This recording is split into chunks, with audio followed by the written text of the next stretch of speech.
Amados míos, el estado de la mente del hombre es como una colmena de abejas ajetreadas. Pensamientos y más pensamientos dando vueltas y vueltas. Rodeado de estos pensamientos, el hombre vive lleno de ansiedad, tensión y preocupaciones. Para reconocer y conocer la vida, la mente necesita estar en silencio, como un lago sin olas. Para familiarizarse con la vida, la mente tiene que estar tan limpia como un espejo sin polvo. Tu mente parece una colmena de abejas. No es un espejo ni un lago silencioso. Si crees que puedes ser capaz de saber algo con una mente así, si crees que serás capaz de llegar a algo o convertirte en algo, te estás equivocando. Es absolutamente necesario que te liberes de este fluir constante de pensamientos. Tener pensamientos y más pensamientos dando vueltas no es una señal de salud, es señal de una mente enferma. Cuando una mente está totalmente pura y limpia, cuando está sana, los pensamientos desaparecen. La consciencia sigue estando, pero los pensamientos desaparecen. Cuando la mente está enferma y no está sana, desaparece la consciencia y solo quedan un montón de pensamientos. Vives en ese montón de pensamientos. Desde la mañana hasta la noche, desde la noche hasta la mañana, desde el nacimiento hasta la muerte, vives en un montón de pensamientos. ¿Cómo te puedes librar de ese montón de pensamientos? Librarse de los pensamientos es el segundo paso. De entrada, el primer paso es no crear un montón de pensamientos. Si por un lado vas acumulando pensamientos y por otro intentas librarte de ellos, ¿cómo vas a conseguirlo? Si quieres librarte de las hojas de un árbol pero sigues regando las raíces, ¿cómo vas a librarte de las hojas? Cuando riegas las raíces, parece que no te das cuenta de que las hojas y las raíces están relacionadas, íntimamente relacionadas.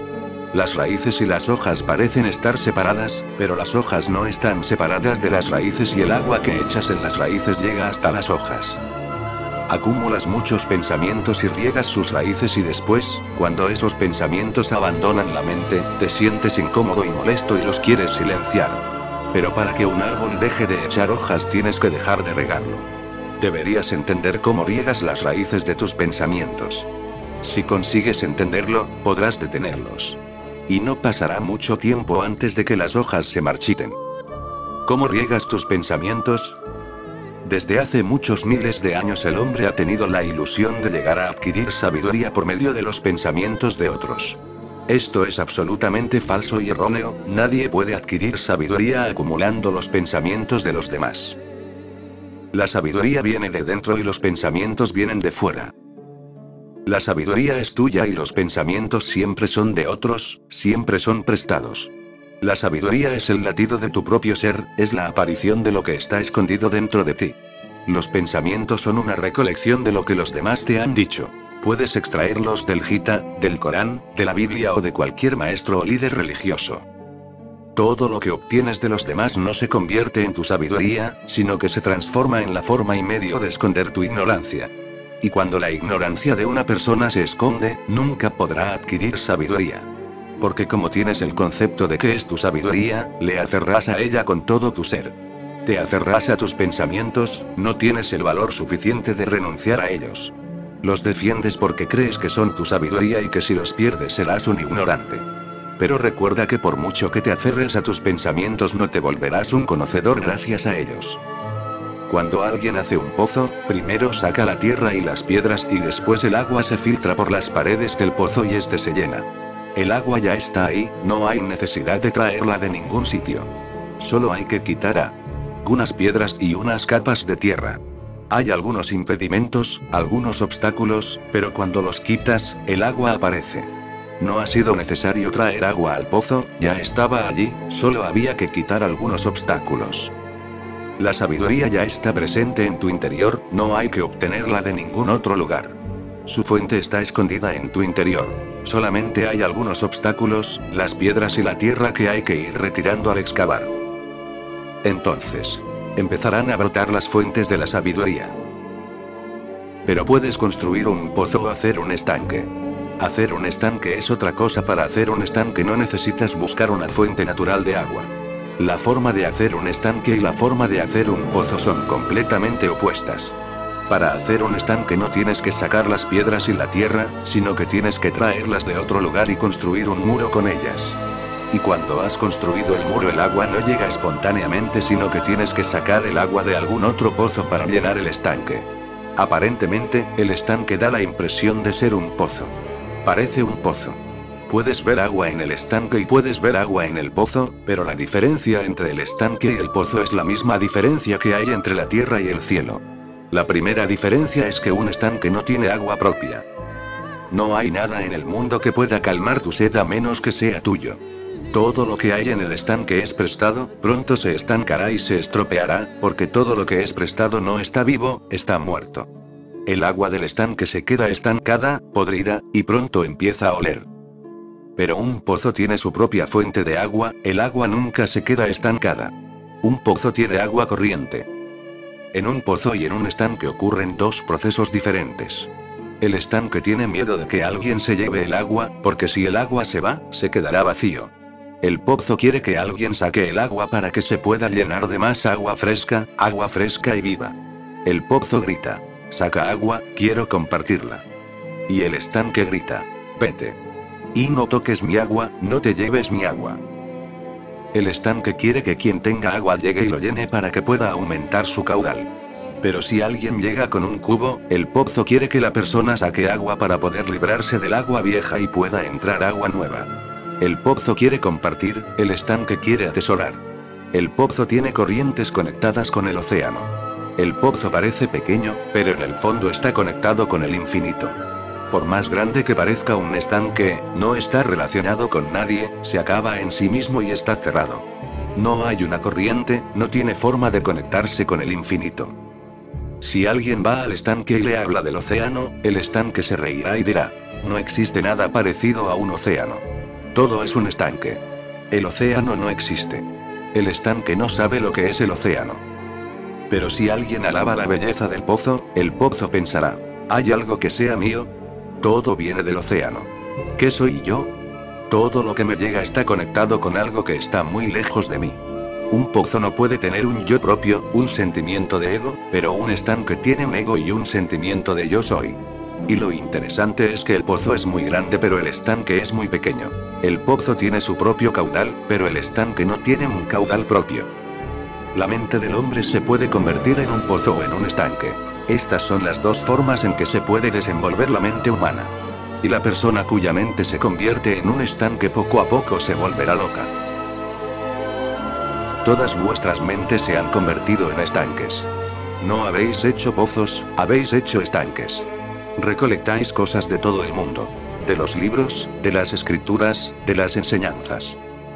Recolectáis todas esas cosas y creéis que os habéis vuelto cultos. Habéis cometido el mismo error que el estanque. El estanque creyó que era un pozo, y este engaño ocurre porque ves que hay agua en los dos sitios. Puedes encontrar sabiduría en un erudito, un profesor o una persona consciente, pero el erudito es un estanque y la persona consciente es un pozo. Hay una gran diferencia entre los dos. No puedes imaginarte lo fundamental y básica que es esta diferencia. La sabiduría de un erudito es prestada, está rancia, podrida. Los problemas que han surgido en el mundo se deben a la sabiduría de los eruditos. ¿De quién es la lucha entre hinduistas y musulmanes? Es la lucha de los eruditos. El enfrentamiento entre los jainistas y los hinduistas es el enfrentamiento entre los eruditos. Es un enfrentamiento entre eruditos, es un enfrentamiento entre mentes podridas, prestadas y rancias. Todos los problemas del mundo se deben a las mentes que se han convertido en estanques. De lo contrario, en el mundo solo habría gente, nadie es cristiano, hindú, musulmán ni jainista. Solo son etiquetas para los estanques. El estanque se etiqueta a sí mismo, se pone la etiqueta del pozo del que extrae el agua, alguien extrae agua del Gita y es hindú. Otro extrae agua del Corán y es musulmán, o extrae agua de aquí y no sé qué se volverá. La persona consciente no extrae agua de los demás, el agua sale de su interior. Sale de la existencia, por eso no puede ser hindú ni musulmán ni cristiano. La persona consciente no puede pertenecer a una secta, pero los eruditos no pueden vivir sin una secta. Siempre que haya un erudito pertenecerá a alguna secta. Has convertido a tu mente en algo rancio, prestado, y después te aferras a ella. Como dije, un estanque grita: y no me quites el agua. Si te llevas el agua me quedaré vacío, me quedaré sin nada. Mi caudal es prestado, nadie debe llevárselo. Recuerda, un caudal que disminuye cuando se utiliza siempre es un caudal prestado y falso, y el caudal que aumenta cuando se utiliza es verdadero. Solo la riqueza que aumenta al compartirla es verdadera riqueza. Por tanto, la naturaleza de la riqueza es tal que aumenta cuando se comparte. Si disminuye cuando se comparte, entonces no es riqueza. Y del mismo modo, quien teme que desaparezca su riqueza al compartirla tiene que cuidar mucho de ella. La riqueza prestada es un problema. Como nunca es verdadera, surge el miedo de que desaparezca y te aferras a ella con más fuerza. Te aferras con fuerza a tus pensamientos. Te importan más que tu propia vida. Toda esa basura que has acumulado en tu mente no está ahí por casualidad. Tú lo has decidido, tú la has acumulado y estás ocupándote de ella. Si crees que la sabiduría surge por la acumulación de pensamientos, nunca serás capaz de librarte de ellos. ¿Cómo te vas a librar? Es como regar las raíces y cortar las hojas, es imposible. La primera cuestión fundamental que hay que comprender es que la sabiduría y tu colección de pensamientos son dos cosas distintas. Los pensamientos adquiridos o prestados no son sabiduría. Los pensamientos tomados de otras fuentes no conducen al hombre a la verdad o a sí mismo. Esta sabiduría es falsa, es una pseudo-sabiduría. Te crean la ilusión de que has alcanzado la sabiduría, pero en realidad no sabes nada, sigues siendo ignorante. Esta es la misma situación de alguien que ha leído muchos libros sobre natación y ha aprendido tanto sobre el tema, que podría dar una conferencia sobre natación o escribir un libro si tuviera que hacerlo, pero si alguien le empuja al agua es evidente que no sabe nadar. Ha leído y ha aprendido todo sobre el tema, sabe la teoría pero en la práctica no sabe nadar. Había un fakir musulmán llamado Nasruddin. Un día, mientras estaba cruzando un río sentado en un barco, el barquero y él iban charlando por el camino. Nasruddin tenía fama de ser un erudito. Si un erudito tiene la oportunidad de demostrar que otra persona es ignorante, no la desaprovecha. Nasruddin le preguntó al barquero: ¿sabes leer? El barquero dijo: sé hablar, pero no sé leer ni escribir. Nasruddin dijo: has desperdiciado la cuarta parte de tu vida inútilmente, porque si no sabes leer, ¿cómo vas a adquirir sabiduría en tu vida? Idiota. ¿Cómo se puede adquirir sabiduría si no se sabe leer? Pero el barquero empezó a reírse en voz baja. Después continuaron un poco más allá y Nasruddin preguntó: ¿sabes algo de matemáticas? El barquero contestó: no, no sé absolutamente nada de matemáticas. Solo sé contar con los dedos. Nasruddin dijo: has desperdiciado otra cuarta parte de tu vida inútilmente, porque si alguien no sabe nada de matemáticas, si ni siquiera sabe calcular, no podrá ganarse demasiado la vida. ¿Cómo va a hacerlo? Para ganarse la vida hay que saber contar. ¿Qué puedes ganar? Has desperdiciado la mitad de tu vida. Entonces se desató una tormenta, se formó un huracán y el barco se volcó y se hundió. El barquero dijo: ¿sabes nadar? Y no, no sé nadar. Exclamó Nasruddin. Has desperdiciado toda tu vida, gritó el barquero. Yo me voy. No sabré matemáticas ni sabré leer, pero sí sé nadar. Así que me marcho. Has desperdiciado toda tu vida. Hay verdades en la vida que solo pueden ser conocidas por tu ser. No se pueden conocer a través de los libros o las escrituras. La verdad del alma o la verdad de la existencia solo puede ser conocida por tu ser, no hay ninguna otra forma. Por medio de lo que está escrito en las escrituras, podemos leerlo, podemos entenderlo, podemos aprenderlo de memoria, podemos contárselo a los demás, no adquiriremos ninguna sabiduría. La acumulación de hechos y las opiniones de los demás no son un signo de sabiduría, sino simplemente un signo de ignorancia. Una persona consciente y despierta está libre de toda esa sabiduría. No hay ninguna posibilidad de que siga acumulando datos. Él se conoce. Con ese autoconocimiento la mente ya no es una colmena ajetreada. Es un espejo, un lago silencioso. Tu mente es una colmena ajetreada de pensamientos que has estado alimentando porque crees que son sabiduría. Les has hecho espacio en tu casa, los has transformado en residentes. Has convertido tu mente en un carabasar. Cualquiera puede quedarse siempre que vaya disfrazado de sabiduría. Entonces tendrá derecho a quedarse. Y la multitud que hay en este carabasar ha ido creciendo y aumentando tanto, que se ha vuelto difícil decidir quién es el amo de esta multitud. Los invitados están haciendo tanto ruido que el que grita más fuerte se convierte en el amo. Y no sabes quién es el verdadero amo. Cada pensamiento grita fuerte que él es el amo, de modo que en este Carabasar atestado es imposible saber quién es el verdadero amo. Ningún pensamiento se quiere marchar. ¿Cómo vas a conseguir que se marchen si les has invitado a quedarse? Es fácil invitar a alguien, pero no es tan fácil deshacerse de él. Estos invitados se han ido acumulando en la mente del hombre desde hace miles de años y si tuvieras que despedirlos hoy no sería fácil deshacerse de ellos. Pero es posible librarte de ellos y entiendes la naturaleza de tus ilusiones. Alimentas todos estos pensamientos debido a tu ilusión de que son sabiduría. Así que lo primero que debes comprender es que todos los pensamientos prestados son inútiles. Cuando eso esté claro, habrás cortado de raíz tu colección de pensamientos e ideas, habrás dejado de regar sus raíces. Una vez un viejo sabio iba por el bosque con uno de sus jóvenes monjes. Anochecía y empezaba a oscurecer. El viejo sabio le dijo al joven monje: «Hijo, ¿crees que hay algún peligro en este camino? El camino atraviesa un bosque tupido y está anocheciendo. ¿Hay algo que temer?». El joven monje estaba muy sorprendido porque un sannyasin no debería tener miedo. Tanto si era una noche oscura o clara, tanto si era en el bosque o en la calle, era una sorpresa que un sannyasin tuviese miedo. Y este anciano nunca había tenido miedo. ¿Qué le ocurría hoy? ¿Por qué tenía miedo? Algo estaba pasando. Siguieron un poco más y la noche se hizo más oscura. El anciano volvió a preguntar: ¿hay algún problema? ¿Llegaremos pronto al próximo pueblo? ¿A qué distancia está? Después se pararon junto a un pozo para lavarse las manos y la cara. El anciano le dio el saco que llevaba al hombro y le dijo: «Cuídamelo». El joven pensó: «Debe haber algo dentro de este saco. Si no, no es posible que tenga miedo ni que me diga que tenga cuidado». Para un sannyasin no era habitual tener que cuidar de algo. Si no, no tendría sentido hacerse sannyasin, porque es el amo de la casa quien tiene cosas que cuidar. ¿Qué es lo que tiene que cuidar un sannyasin? El anciano empezó a lavarse la cara. Entonces el joven metió la mano en el saco y encontró un ladrillo de oro. Ahora entendía el motivo de su miedo. Lanzó el ladrillo lejos en el bosque y metió una piedra del mismo peso dentro del saco.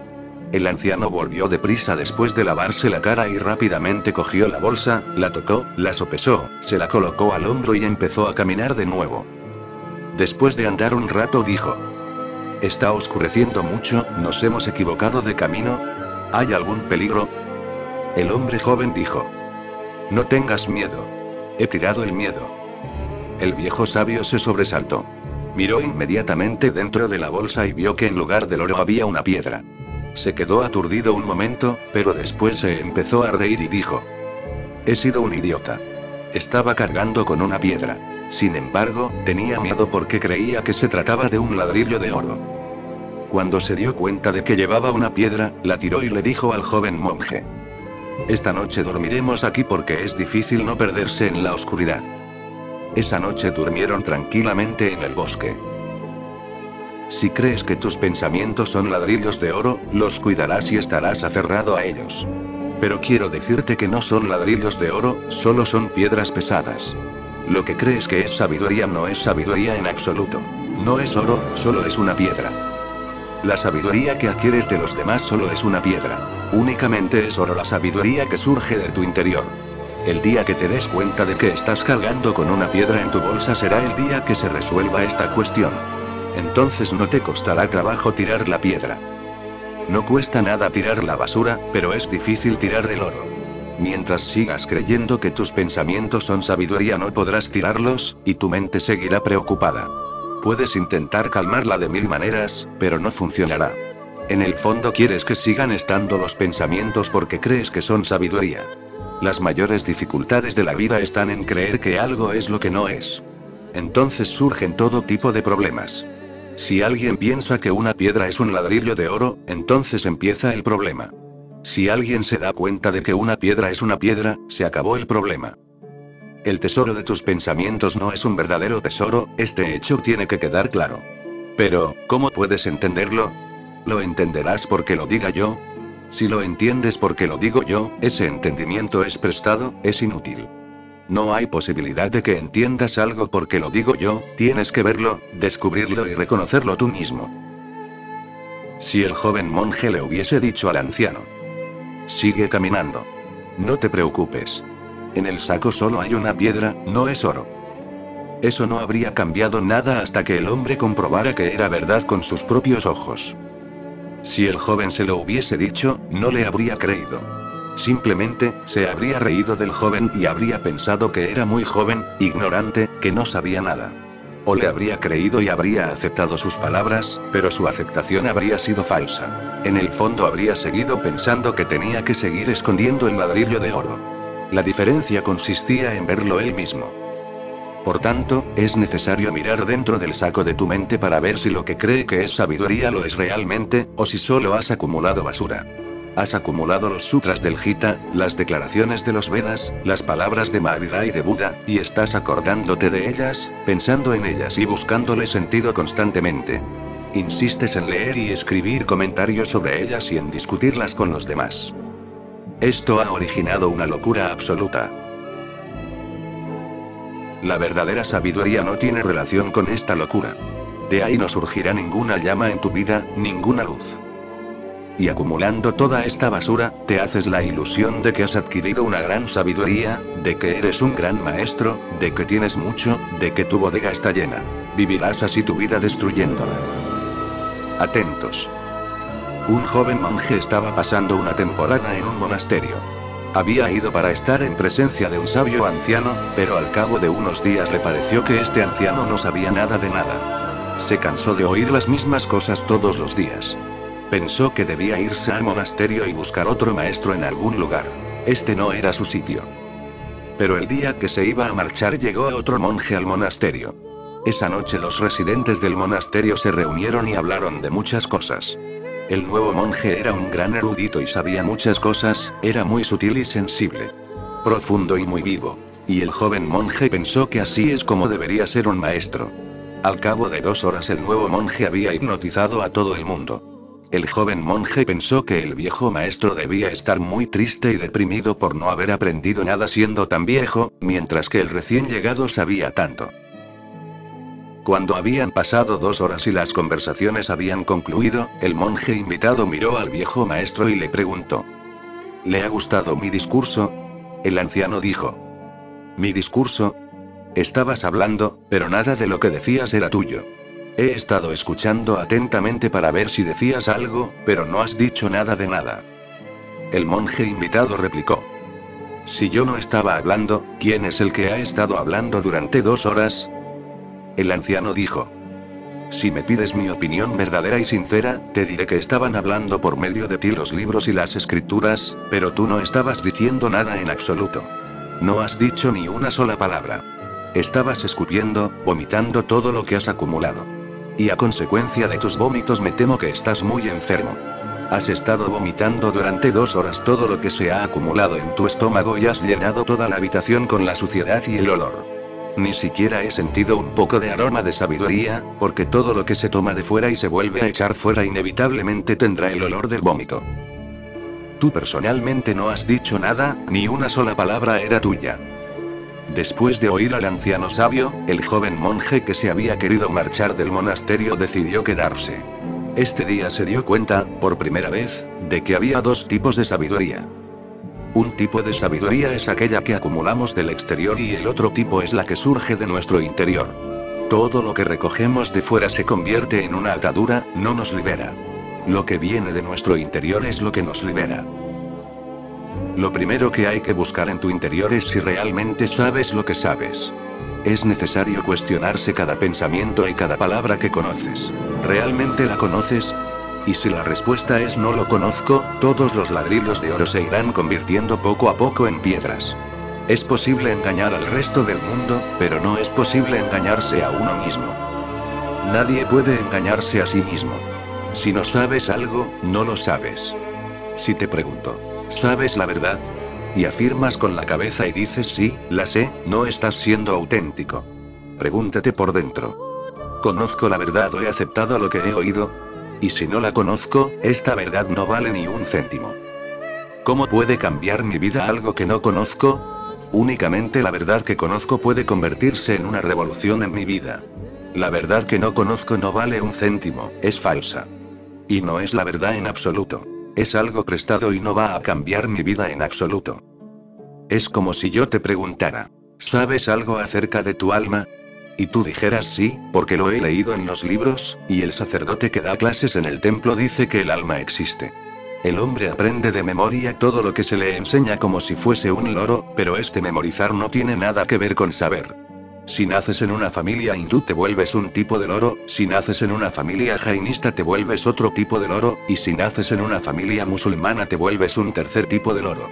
Pero en cualquier caso, eres un loro. Sigues repitiendo durante toda tu vida todo, lo mismo que te han enseñado. Y como estás rodeado de loros, nadie tiene ninguna objeción, nadie te lo discute. Los otros loros asienten con la cabeza. Tienes toda la razón. Porque han aprendido lo mismo que tú. En las asambleas religiosas, los líderes religiosos enseñan y todo el mundo afirma con la cabeza, están de acuerdo en que tienen toda la razón porque lo que han aprendido los líderes religiosos es lo mismo que han aprendido ellos. Ambos grupos están sentados pensando que esto es lo que ellos han aprendido también, y todos asienten con la cabeza confirmando que sí, lo que dice es totalmente cierto. Es lo que dicen nuestros libros. Nosotros también hemos leído lo mismo. En lo que respecta a la sabiduría, toda la humanidad ha sido engañada. Ese engaño es una conspiración contra el hombre. Hay que eliminar y deshacerse de toda esa sabiduría, solo así podrás abrirte al tipo de conocimiento bajo cuya luz se experimenta la existencia y se ve la llama del alma. Esto no es posible con la pseudo-sabiduría. La pseudo-sabiduría no es en absoluto luz. La casa está oscura, la lámpara está apagada, pero las personas siguen convenciéndose unas a otras y diciendo que la lámpara está encendida. Y después de oído una y otra vez, tú también has empezado a decir que la lámpara está encendida. Los demás dicen que si no ven la lámpara encendida irás al infierno, y en algún lugar por dentro tienes miedo. Dicen que la lámpara está encendida, así que, poco a poco, tú también la empiezas a ver. Había una vez un gran rey. Una mañana se acercó a visitarle un misterioso extranjero y le dijo: ahora que has conquistado toda la tierra, ya no te corresponde usar la ropa de un ser humano. Te traeré la ropa de los dioses. La mente del rey se volvió ávida. Su intelecto le decía: ¿cómo es posible que los dioses tengan ropa? El intelecto duda incluso de la existencia de los dioses. Pero estaba ávido porque pensaba que quizá había dioses en alguna parte, y si le traían su ropa sería el primer hombre sobre la tierra, en la historia de la humanidad, que habría usado la ropa de un dios. ¿Y cómo iba a engañarle este hombre? Él era un gran emperador, tenía billones y trillones de rupias. Aunque el hombre le pidiera unos cuantos miles de rupias no pasaría nada. Le preguntó al hombre: de acuerdo, ¿y cuánto me costará? El hombre dijo: te va a costar por lo menos 10 millones de rupias, porque tengo que pagar un precio muy alto para poder llegar hasta los dioses. No solo te cobran los hombres, los dioses también lo hacen. Los dioses son muy listos, ellos también te sobornan. Los hombres se conforman con poco dinero, son pobres, pero los dioses no se conforman con poco. Solo hacen caso cuando ven una buena pila de dinero. Si no, ni siquiera lo miran. Por tanto, es muy difícil, pero harán falta por lo menos 10 millones de rupias. El rey dijo: de acuerdo, no hay ningún problema. Pero recuerda, como me engañes te costará la vida. De ahora en adelante pondré guardias armados rodeando tu casa. El hombre recibió los 10 millones de rupias y su casa se puso bajo vigilancia. Toda la gente de la vecindad estaba sorprendida, asombrada. No podían creerlo. ¿Dónde están los dioses y dónde está su cielo? Pensaban. No parece que este hombre vaya ni venga de ningún sitio. Se quedó en su casa y le dijo a todo el mundo: dentro de 6 meses veréis la ropa de los dioses. Todo el mundo dudaba, pero el rey no mostraba preocupación porque el hombre estaba bajo la vigilancia de las espadas. No se podía escapar ni podía engañarle. Pero este hombre era mucho más inteligente que el rey. Cuando pasaron 6 meses salió de su casa con una hermosa caja y le dijo a los soldados: vayamos al palacio. Ha llegado el día, ya tengo la ropa. Se congregó toda la capital. Vinieron a ver los reyes y emperadores desde muy lejos. Se organizó un gran festejo. El hombre llegó a la corte con la caja, no había motivos para sospechar. Trajo la caja y la puso en el suelo. Abrió la tapa de la caja, metió la mano, sacó una mano vacía y le dijo al rey: este es el turbante. El rey lo miró y dijo: no veo ningún turbante, tu mano está vacía. El hombre dijo inmediatamente. Permíteme que te recuerde una cosa. Los dioses han dicho que solo la persona que sea hijo de su padre podrá ver el turbante y la ropa. ¿Ves el turbante ahora? El rey dijo. Sí, claro que lo veo. No había ningún turbante, las manos del hombre estaban vacías, pero todos los cortesanos empezaron a aplaudir. Ellos tampoco veían el turbante, pero empezaron a decir. Nunca hemos visto un turbante tan bonito. El turbante es precioso, único, maravilloso. Nadie ha visto un turbante como este jamás. Cuando todos los cortesanos empezaron a decir que el turbante era muy bonito, el rey se vio en una situación comprometida. Y después el hombre le dijo. Quítate tu turbante y ponte este. El rey se quitó su turbante y se puso el turbante que no existía. Si solo hubiese sido el turbante no habría pasado nada, pero pronto el rey se encontró en un verdadero aprieto. Primero se quitó el abrigo, después la camisa, y finalmente llegó la hora de quitarse su última prenda. El rey estaba desnudo, pero todos los cortesanos gritaban. ¡Y qué ropa más bonita! Y es maravillosa. Nunca hemos visto una ropa tan bella. Todos los cortesanos tenían que decirlo muy alto para que los demás no dudaran que eran hijos de sus padres. Y mientras toda la multitud estaba gritando algo sobre la ropa, cada uno de ellos empezó a pensar que tenía un problema en la vista o que hasta ahora se había equivocado respecto a su padre. Si todos los demás están gritando cosas sobre la ropa, deben estar en lo cierto. Toda esa gente no puede estar equivocada. Son la mayoría. Cuando todo el mundo coincide en lo mismo, debe ser cierto. Esto es la democracia. Todo el mundo está de acuerdo. Cuando hay tanta gente que está de acuerdo, no pueden estar todos equivocados. Así que cada uno pensaba que solo él estaba equivocado, y si se quedaba callado los demás pensarían que no veía. El rey empezó a asustarse. ¿Debía quitarse su última prenda o no? Por una parte tenía miedo de que la corte al completo le viera desnudo, y por otra parte tenía miedo de que todo el mundo supiera que no era hijo de su padre. Esto le causaría todavía más problemas. Y era como estar entre la espada y la pared. Al final, le pareció mejor aceptar la desnudez. Por lo menos se salvaría el nombre de su padre, no se difamaría su dinastía. Como mucho, pensó, la gente me verá desnudo. ¿Qué importa? Y además, si todo el mundo está elogiando la ropa, deben tener razón. Quizá la ropa esté realmente ahí y sea yo el único que no la ve. Para evitarse complicaciones innecesarias se quitó la última prenda y se quedó desnudo. Entonces el hombre le dijo. Yo, rey. Por primera vez ha descendido la ropa de los dioses sobre la tierra. Deberías hacer una procesión y dar la vuelta a la ciudad en un carruaje. El rey estaba todavía más asustado, pero no tenía otra salida. Cuando un hombre se equivoca desde el principio es muy difícil detenerlo más tarde, y cada vez se hace más difícil rectificar. Si no eres honesto en el primer momento, en las etapas sucesivas te vas volviendo cada vez más hipócrita. Y ahora ya no sabes dónde rectificar porque cada etapa está conectada con otras muchas etapas. De modo que el rey se encontraba en un aprieto. No podía negarse. Le llevaron de procesión en un carruaje, quizá tú también estabas ahí, porque había tanta gente en aquella ciudad, todo el mundo vio la procesión, tú también puedes haber estado ahí y elogiado la ropa. Nadie se quería perder la oportunidad. Toda la gente elogiaba la ropa en voz alta, diciendo que era bellísima. Solo un niño que estaba entre la multitud sentado sobre los hombros de su padre dijo: Padre, el rey está desnudo. El padre dijo: Idiota, cállate. Eres pequeño, no tienes experiencia. Cuando tengas experiencia tú también empezarás a ver la ropa. Yo puedo verla. Los niños a veces dicen la verdad, pero los mayores no les dan crédito porque tienen más experiencia. La experiencia es algo muy peligroso. Debido a su experiencia el padre le dijo: Y calla. Cuando tengas experiencia tú también verás la ropa. Todos la podemos ver, ¿crees que nos hemos vuelto locos? A veces un niño dirá: No puedo ver a Dios en una estatua.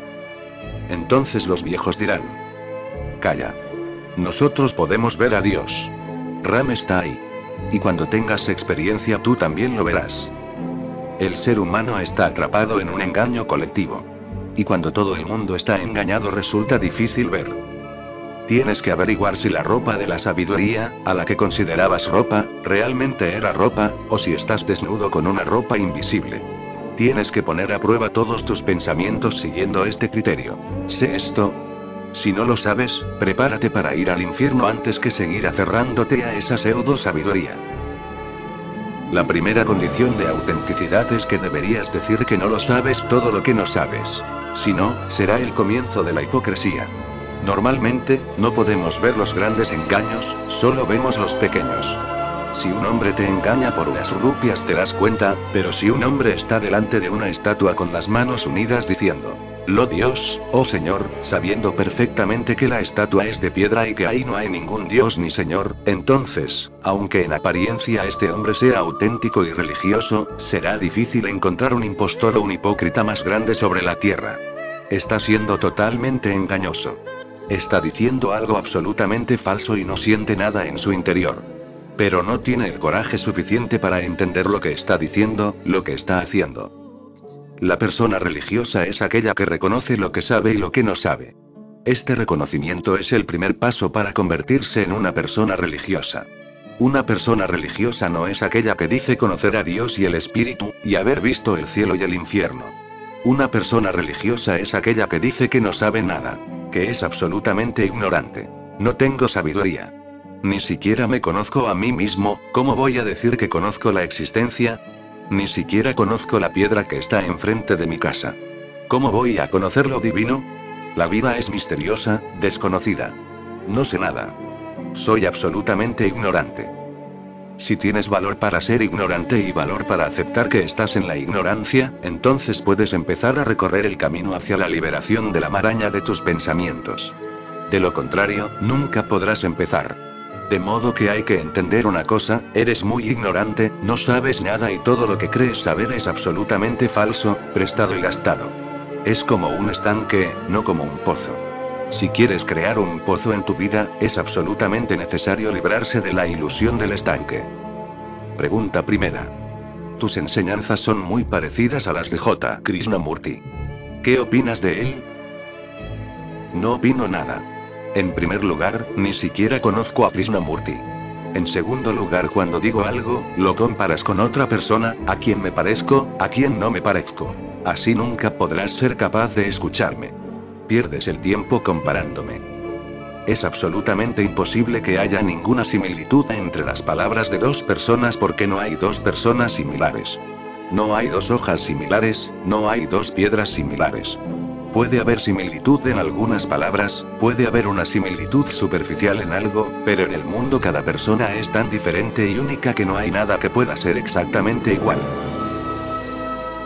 Si empiezas a comparar lo que estoy diciendo con el Gita, o con Krishnamurti, o con Ramakrishna, con Mahavira, o con el otro maestro que escuchas, no me estarás escuchando, porque todos estos Ramakrishnas, Krishnamurtis y Mahaviras estarán provocando tantas interferencias ahí en medio que mis palabras no te llegarán.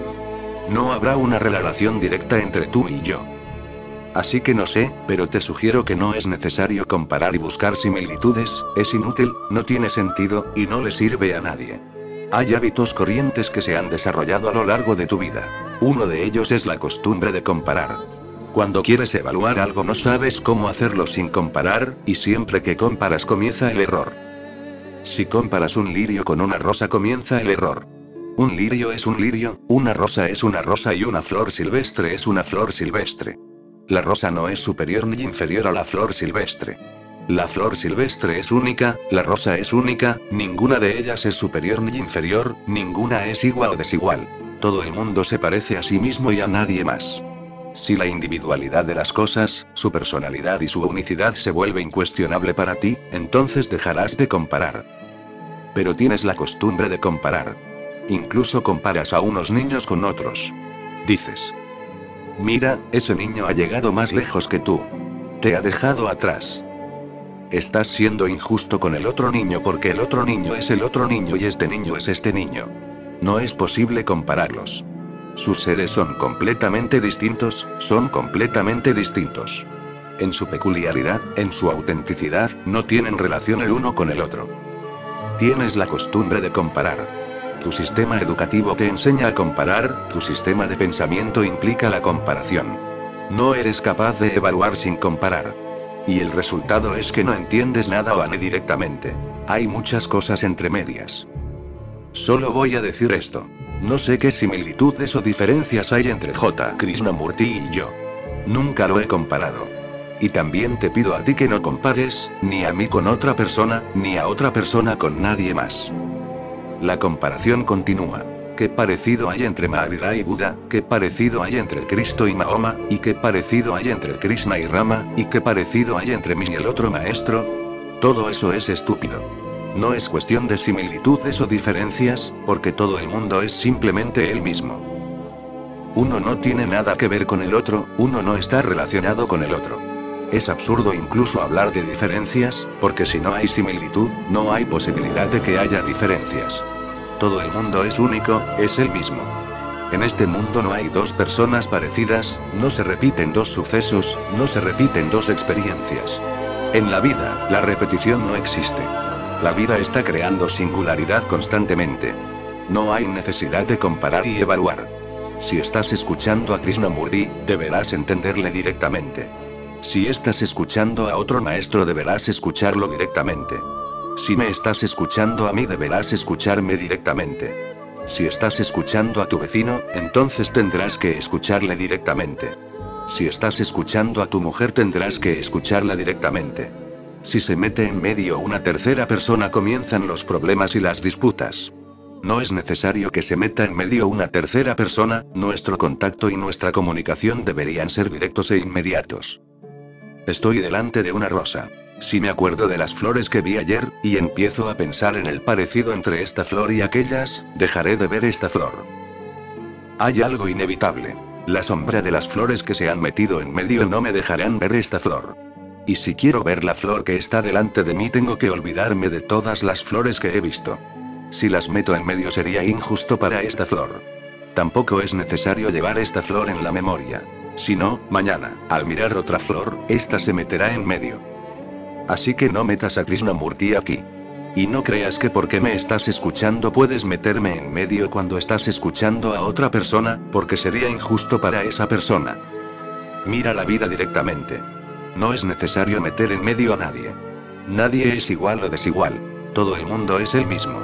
Y me gustaría que todo el mundo se convirtiera simplemente en sí mismo. Todo el mundo debería ser él mismo. Para mí esta es la regla fundamental de la vida. Pero hasta ahora no habéis sido capaces de aceptarla. Hasta ahora la humanidad no ha estado preparada para aceptar a cada individuo tal y como es, intentáis convertirlo en otra persona. Tendría que ser como Mahavira, como Buda, como Gandhi. Ya ha nacido un Gandhi, ¿qué necesidad hay de otro? Decirle a este hombre que debe ser como Gandhi es decirle que no tiene ningún derecho a ser él mismo. Solo tiene derecho a ser la copia de alguien, a imitar a otra persona. Solo puede ser una fotocopia, no puede ser un original. Esto es un insulto para este hombre. Por eso yo no digo que todo el mundo debería ser como el resto, solo digo que todo el mundo debería ser él mismo. Entonces este mundo podría convertirse en un mundo bello y maravilloso. Hasta ahora solo hemos intentado organizar las cosas para que todo el mundo sea como los demás. Por eso comparáis, pensáis, buscáis. No es necesario hacer eso. Es absolutamente innecesario pensar de ese modo. Si hay alguna otra pregunta dentro de este contexto, hablaremos de ella mañana. Volveré a repetirlo. Solo os he dicho una cosa fundamental. Observa tus conocimientos y decide si son tuyos o de otra persona. Si ves que pertenecen a otra persona, entonces son inútiles. Pero el día que te des cuenta de que no tienes conocimientos propios, en ese mismo momento la luz de tu propia sabiduría empezará a aflorar de tu interior. Desde ese momento empezará la revolución.